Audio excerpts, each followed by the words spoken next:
پھر شبانہ کے بیٹے اس کو گھر لے کر آ گئے تھے اور اسے اس کے کمرے میں چھوڑ کر اپنے اپنے کمروں میں چلے گئے تھے، لیکن جانے سے پہلے شبانہ کو دوائی دے کر یہ کہہ گئے تھے کہ امی آپ کی بڑی مہربانی ہوگی، وقت پر دوائی لیتی رہنا۔ شبانہ کافی دیر انتظار کرتی رہی کہ شاید اس کی کوئی بہو اس کے لیے کھانے کو کچھ لے کر آئے، پر کوئی نہ آیا۔ پھر شبانہ خود ہی اٹھ کر کچن میں چلی گئی تھی اور اپنے لیے کچھ بنانے کے لیے ابھی برتن ہی اس نے پکڑا تھا کہ چکر آنے سے شبانہ زمین پر گر گئی تھی، اور برتنوں کی آواز سن کر شبانہ کی دونوں بہویں کچن میں آ گئی تھیں اور اپنی ساس کو گرا ہوا دیکھ کر بجائے کہ اسے اٹھا کر اس کے کمرے میں لے جاتی، اس کو کہنے لگی، کیا آدھی رات کو آپ نے شور مچا رکھا ہے؟ اتنی رات کو بھی کوئی ایسے برتن بجاتا ہے؟ آپ نے تو شاید قسم کھا رکھی ہے کہ نہ میں خود سکون سے رہوں گی اور نہ ہی دوسروں کو رہنے دوں گی۔ اور یہ کہہ کر وہ اپنے کمروں میں چلی گئی تھیں، اور شبانہ روتی ہوئی سہارا لے کر اٹھی اور روتے روتے بھوکھی ہی سو گئی تھی۔ اگلے دن سارا دن شبانہ بھوکھی ہی رہی تھی، اور اس نے نہ تو کھانا کھایا تھا اور نہ ہی دوائی کھائی تھی۔ کھانا نہ کھانے کی وجہ سے شبانہ کی طبیعت اور خراب ہو گئی تھی۔ شبانہ کے بیٹوں نے جب دیکھا کہ ہماری امی نے دوائی نہیں کھائی تو وہ اپنی امی کو کہنے لگے، امی ہماری حرام کی کمائی ہے جو آپ نے دوائی نہیں کھائی۔ تو شبانہ بولی، بیٹا مجھ سے تم پوچھ رہے ہو کہ مجھے تمہاری کمائی کی قدر نہیں ہے، جس نے خود دن رات محنت کر کے تم دونوں کو اس مقام تک پہنچایا ہے۔ بہت دکھ ہوا میرے بچوں تم دونوں کی یہ بات سن کر، بجائے کہ اپنی ماں سے یہ پوچھو، امی کھانا کھایا؟ امی آپ کی طبیعت کیسی ہے؟ تو شبانہ کے بیٹے بولے، کیوں آپ کھانا نہیں کھا رہی؟ تو شبانہ بولی، کیا کھاؤں؟ بولو، مجھے تیز مسالے والے کھانے کھلا کر تمہاری بیویاں اور بیمار کرنا چاہتی ہیں۔ تو قاسم اور عمران بولے، کیا ہماری بیویاں آپ کا خیال نہیں رکھتی؟ تو شبانہ بولی، خیال رکھنا تو دور کی بات ہے، وہ تو میرے پاس بیٹھنا بھی گوارا نہیں کرتی۔ تو قاسم اور عمران نے اپنی بیویوں کو بلا کر ڈانٹا تو دونوں کو بہت غصہ آیا۔ پھر قاسم اور عمران دونوں کی بیویوں نے سوچا کہ اب ہمیں اپنی ساس کو مزہ چکھانا ہی ہوگا۔ پھر قاسم کی بیوی اپنی ساس کے لیے چائے بنا کر لائی، اور جان بوجھ کر چائے اس نے اپنے ہاتھ پر گرا دی تھی اور اونچی اونچی آواز میں بولنے لگی، دیکھو قاسم آپ کی امی نے کیا کیا ہے، ہائے اللہ میرا ہاتھ جلا دیا ہے۔ قاسم جب اپنی امی کے کمرے میں آیا تو اس نے دیکھا واقعی اس کی بیوی کا ہاتھ جلا ہوا تھا۔ تو قاسم کو دیکھ کر اس کی بیوی اور رونے لگی تھی اور کہنے لگی، قاسم دیکھو میں نے کتنے پیار سے آپ کی امی کے لیے چائے بنائی ہے، اور دیکھو آپ کی امی نے میرے ساتھ کیا کیا ہے۔ تو قاسم اپنی امی کو کہنے لگا، امی آپ کو تو میں آ کر پوچھوں گا، اور ساتھ ہی اپنی بیوی کو بولا، چلو میں تمہیں ڈاکٹر کے پاس لے جاتا ہوں۔ وہ فوراً اپنی بیوی کو ڈاکٹر کے پاس لے گیا تھا۔ جب قاسم کی بیوی قاسم کے ساتھ گھر واپس آئی تو شبانہ بولی، بیٹی زیادہ تو نہیں ہاتھ جلا؟ تو قاسم کی بیوی منہ بسوڑتی ہوئی اپنے کمرے میں چلی گئی تھی۔ اگلے دن پھر عمران کی بیوی نے بھی کچھ ایسا ہی کیا تھا، لیکن اس مرتبہ شبانہ کو چوٹ لگی تھی۔ شبانہ عمران کو کہتی رہی کہ تمہاری بیوی مجھے مارنے کی کوشش کر رہی تھی، لیکن عمران نہ مانا، کیونکہ عمران کی بیوی نے عمران کو کہا تھا کہ تمہاری امی نے مجھے چھری مارنے کی کوشش کی تھی، لیکن میں اپنے آپ کو بچا رہی تھی کہ یہ چھری اچانک سے آپ کی امی کو لگ گئی ہے۔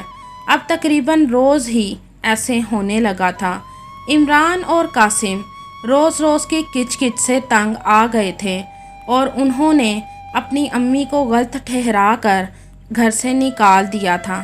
شبانہ روتی رہی اور اپنے بیٹوں کو اس نے سچ بتانے کی بہت کوشش کی، اور وہ یہ بھی کہتی رہی کہ میں غلط نہیں ہوں، لیکن اس کے بیٹے اسے ایک سنسان سڑک پر چھوڑ کر چلے گئے تھے۔ سخت گرمی تھی اور شبانہ بھوک پیاس اور دکھوں میں ڈوبی ہوئی تھی کہ اچانک سے وہ بے ہوش ہو گئی تھی۔ تھوڑی دیر بعد ایک لڑکا جس کا نام احمد تھا وہ شبانہ کو ڈاکٹر کے پاس لے کر گیا۔ جب شبانہ کو ہوش آیا تو احمد نے پوچھا، ماں جی آپ کا گھر کدھر ہے؟ یا آپ کے پاس اگر گھر میں سے کسی کا نمبر ہے تو مجھے دیں، میں انہیں فون کر دیتا ہوں۔ تو شبانہ پہلے تو اسے دیکھتی رہی، لیکن اس کے دوبارہ پوچھنے پر شبانہ بولی، بیٹا میرا کوئی گھر نہیں ہے، کیونکہ میرے اپنے بیٹوں نے ہی مجھے گھر سے نکال دیا ہے۔ تو احمد کو بہت دکھ ہوا۔ احمد کا بھی اس دنیا میں کوئی نہ تھا۔ اس نے شبانہ سے مزید کوئی سوال نہ کیا اور احمد شبانہ کو اپنے گھر لے آیا تھا۔ احمد نے شبانہ کی دن رات ایک سگی ماں کی طرح خدمت کی تھی۔ جب شبانہ ٹھیک ہو گئی تو احمد کو بولی، اچھا بیٹا میں اب چلتی ہوں، تم نے جو میرے ساتھ کیا ہے اللہ تعالیٰ تمہیں اس کا ضرور صلہ دے گا۔ تو احمد بولا، آپ مجھے اپنا بیٹا بھی کہہ رہی ہیں اور چھوڑ کر بھی جا رہی ہیں؟ تو شبانہ بولی، بیٹا جب میرے اپنے بیٹوں نے مجھے پرایا کر دیا ہے تو تم نے تو پھر پرائے ہو کر میرا اتنا خیال رکھا ہے۔ تو احمد بولا، ماں جی آج پرایا کہا ہے لیکن آئندہ سے نہ کہنا، آپ میری ماں ہیں، کیا ہوا جو میں نے آپ کی کوکھ سے جنم نہیں لیا؟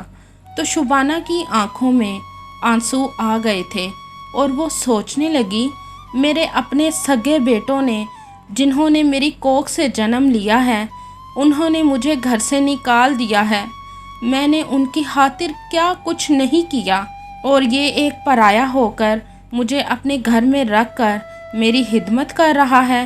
پھر احمد روز شبانہ کو ناشتہ بنا کر دوائی کھلا کر آفس جاتا اور گھر آ کر شبانہ کو بھی کھانا کھلاتا اور خود بھی کھاتا اور شبانہ سے ڈھیروں باتیں بھی کرتا تھا۔ احمد جہاں 10 سالوں سے ایک چھوٹی سی پوسٹ پر کام کر رہا تھا، شبانہ کے آتے ہی ایک ماہ کے اندر احمد کو مینیجر کا عہدہ مل گیا تھا اور احمد کو ایک کار اور ایک گھر بھی ملا تھا۔ احمد بہت خوش تھا اور شبانہ کو کہنے لگا، ماں جی آپ کے میرے گھر میں قدم پڑتے ہی میری تو زندگی ہی بدل گئی ہے، اور یہ سب ماں جی آپ کی وجہ سے ہے۔ سچ ہی کسی نے کہا ہے کہ گھر میں بزرگوں کا ہونا بہت ضروری ہے۔ احمد نے شبانہ کے پاؤں چومے تو شبانہ کو ایک بار پھر سے اپنے بچوں کی یاد آ گئی تھی، تو شبانہ کی آنکھوں میں آنسو آ گئے تھے۔ اب شبانہ احمد کے لیے دن رات دعائیں مانگتی تھی کہ اے اللہ احمد کو صحت و تندرستی عطا کر اور اسے اس کے ہر قدم پر کامیابی و کامرانی عطا کرنا۔ پھر دیکھتے ہی دیکھتے احمد اور 2 کوٹھیوں کا مالک بن گیا تھا۔ احمد ہر کام کی شروعات شبانہ سے پوچھ کر کرتا تھا اور احمد شبانہ کا بہت خیال بھی رکھتا تھا۔ اب شبانہ اپنے بیٹوں کو بھول کر احمد کو ہی اپنا بیٹا سمجھ کر اس کے ساتھ ایک بہت اچھی زندگی گزار رہی ہے۔ دوسری طرف قاسم اور عمران کے حالات بد سے بدتر ہو گئے تھے اور ان کی بیویاں ان سے لڑ جھگڑ کر اپنے میکے چلی گئی تھیں۔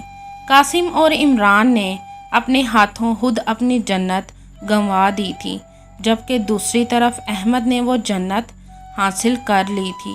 اس لیے ہمیں اپنے والدین کی عزت کرنی چاہیے، خصوصاً جب وہ بڑھاپے میں پہنچ جائیں۔ اگر وہ کچھ بھی کہیں تو ان کی بات کا برا نہیں منانا چاہیے اور ان کی ہر بات کو نصیحت سمجھ کر اس پر عمل کرنا چاہیے۔ آپ بھی اس کہانی کے بارے میں اپنی رائے کمنٹ میں ضرور بتائیے گا۔